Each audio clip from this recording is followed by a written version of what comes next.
सुखिनः सर्वे सन्तु निरामयाः सर्वे भद्राणि पश्यन्तु मा कश्चित् दुःखभाग् भवेत्।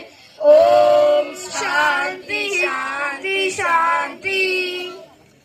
અત્રે હોળી માટે ઉપસ્થિત સર્વે સનાતની સંપત્તિ ભક્તોનું અમે બાળ શિબિરાર્થીઓ હૃદયપૂર્વક સ્વાગત કરીએ છીએ। બધાને અમારા જય ગુરુદેવ। આજે અમે હોળીના પર્વની ઝાંખી તમારી સમક્ષ રજૂ કરી રહ્યા છીએ, ધ્યાનથી સાંભળજો। જ્યારે જ્યારે હોળીનું નામ આવે ત્યારે આપણા મનમાં ભક્ત પ્રહલાદની યાદ તાજી થઈ જાય છે। ભક્ત પ્રહલાદ નાનપણથી જ ભગવાન વિષ્ણુનું ભક્તિ કરતા હતા। પ્રહલાદને ભગવાનથી દૂર કરવા માટે હિરણ્ય કશ્યપ ઘણા પ્રયત્નો કરે છે, પરંતુ હંમેશા એ સફળ રહે છે। અંતમાં ભક્ત પ્રહલાદ એના પુત્ર હિરણ્યકશિપુ એના પુત્ર ભક્ત પ્રહલાદને હોલિકાના ખોળામાં બેસાડીને એને સતી પહોંચાડવાનો પ્રયત્ન કરે છે, પરંતુ ભક્ત પ્રહલાદ ભક્તિ સત્યતા હતી। જ્યારે હોલિકાને ભગવાનથી એક વસ્ત્ર મળ્યો જેને પહેરીને હોલિકા અગ્નિમાં બેસી જાય છે, પરંતુ પવનના જોરના કારણે વસ્ત્ર ઉડીને ભક્ત પ્રહલાદ ઉપર આવી જાય છે। હોલિકા બળી જાય છે અને ભક્ત પ્રહલાદનો જીવ બચી જાય છે। આ કથા પરથી આપણે સમજવાનું છે કે તે અગ્નિમાં અસુરોનો નાશ થયો અને સત્યનો વિજય થયો। તમને બધાને ખબર જ છે કે ભક્ત પ્રહલાદની વારે કયા ભગવાન આવ્યા હતા?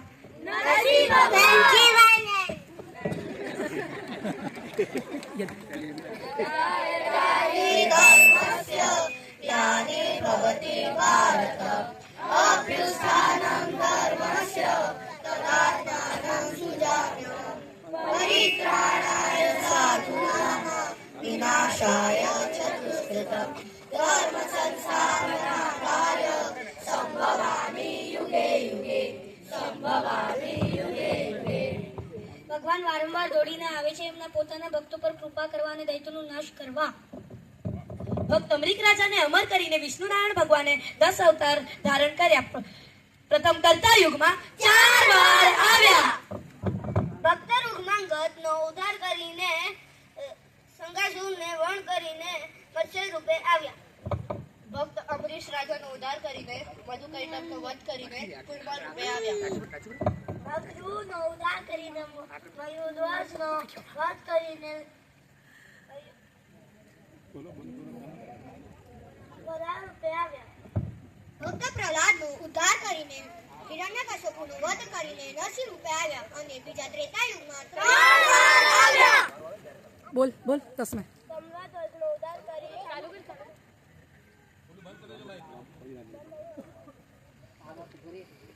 કમલાધ્વજનો ઉદ્ધાર કરી બલિરાજાનો અભિમાન ઉતારીને શ્રી વામન રૂપે આવ્યા। ભક્ત કમળાપતિનો ઉદ્ધાર કરીને શાસ્ત્ર અર્જુનનો વધ કરીને પરશુરામ રૂપે આવ્યા। ભક્ત હરિશ્ચંદ્રનો ઉદ્ધાર કરી રાવણનો વધ કરી રામ રૂપે આવ્યા। ત્રીજા દ્વાપરયુગમાં 2 વાર આવ્યા। યુધિષ્ઠિરનો ઉદ્ધાર કરી કંસ અને દુર્યોધનનો ઉદ્ધાર કરી વધ કરી કૃષ્ણ રૂપે આવ્યા। 9 કોટી જીવાત્માને ઉદ્ધાર કરી અજ્ઞાનીઓને જ્ઞાન આપવા બુદ્ધ રૂપે આવ્યા। આજ કલયુગમાં આપણો ઉદ્ધાર કરવા ભગવાન શ્રી નિષ્કલંકી નારાયણ રૂપે આવશે। હનિષ્યતિ કલેરંતે મલોચ્છ તુરંગ વાહન ધર્મ સંસ્થાપનાથાય તસ્મૈ કલ્યાત્મને નમઃ।